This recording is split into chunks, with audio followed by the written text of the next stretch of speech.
Wikipedia can be a great resource, and most of my videos involve checking it in some capacity. There's always going to be stuff that I don't remember correctly, or stuff that I've never personally come across, and it's good to be able to find some of the background on that. Generally though, it's the first step in going to find where that information came from.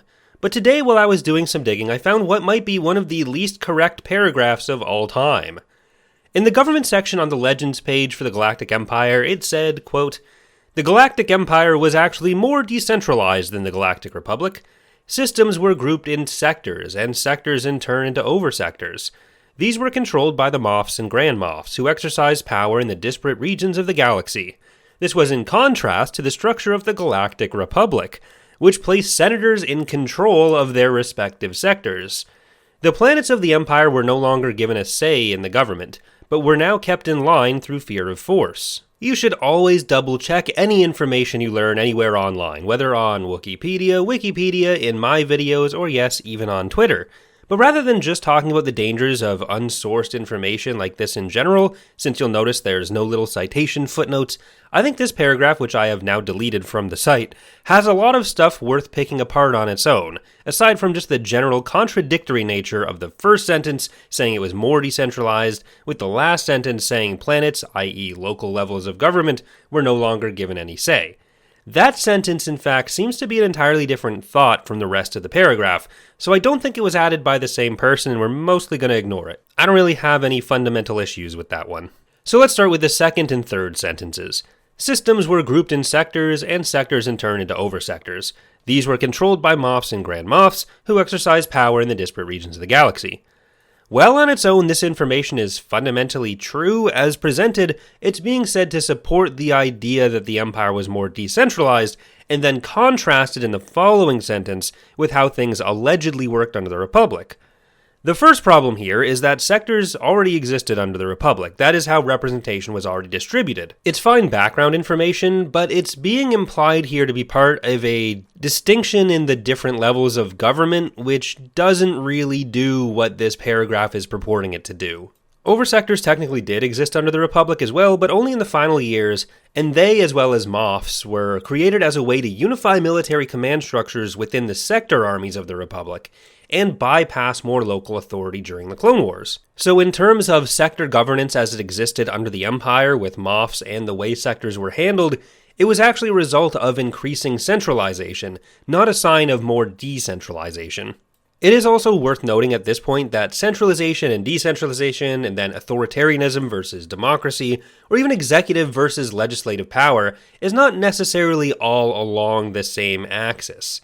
Taking the Senate's power away and handing it to the governors, like what the Moffs turn out to be, ignoring how they got into power for a moment, does not necessarily make things more centralized. If Moffs existed as a local power distinct from the federal imperial government or unitary imperial government, then you could point to them as a sign of decentralization.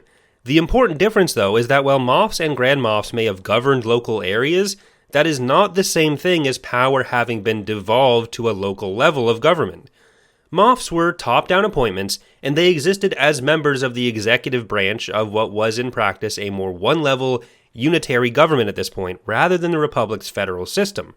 Moffs were not governors of local subnational units acting with their own powers. They were tools of the central government, acting at the pleasure of the central authority, i.e. Palpatine. They governed in subnational divisions, but those divisions were fundamentally organizational, not about a different distribution of actual power. Local governments did exist in some form or another, depending on where you were, and officially the Moffs weren't supposed to interfere with either planetary governors, which were also often installed by the Empire and not actually all that local, or whatever other form of local government existed, but this was only supposed to be true as far as local governance didn't interfere with Imperial policy goals. But Imperial policy goals could often be far-reaching, and there's no legal standing these groups had to say local government had power X, Y, and Z, compared to the higher order of government having power A, B, or C, which could, for example, give the local government the authority to like this video and subscribe for more, regardless of what the Imperials had to say about it. The sole power to determine what local levels of government could do rested entirely with the Imperial government. Even if you want to be as generous as possible with how much leeway the Imperials gave these local levels of government, we're still doing this in a comparative sense, and it's far less of a free reign than the local governments had under the Republic, something which was presumably constitutionally protected. In practice, there was a fair amount of latitude which Moffs had to decide how to handle the territory for which they were responsible, but that, along with the fact that they exercised that power over local areas, doesn't mean that the power was decentralized. By that logic, the bigger an area a government covers, the less centralized that power is just definitionally. You can certainly argue that in practice, larger territory makes it far more difficult to have more centralized government, but that isn't what this paragraph we're talking about is arguing, nor is it reflective of the difference in levels of centralization between the Republic and the Empire. The weirdest and probably most incorrect part to me comes with the next sentence, that, quote, "This was in contrast to the structure of the Galactic Republic, which placed senators in control of their respective sectors," end quote. So there's two major issues here. First, if I'm trying to understand what the point they're getting at is in support of saying the Empire is more decentralized, they seem to be trying to express the Moffs as a kind of local government level under the main sovereign level compared to senators acting as representatives on the federal level. And as far as that goes, it's true again that senators are representatives on the federal level, but Moffs, as we've already talked about, are also representatives within a unitary state, acting on behalf of what I'm still calling the federal government, even though this is not a federal system under the Empire. I'm just kind of granting their premise, because even in that situation, the comparison doesn't really hold water. The second and biggest problem, though, is that senators are not placed in control of their sectors. They simply represent it in the Senate. I'm from Ottawa in Canada.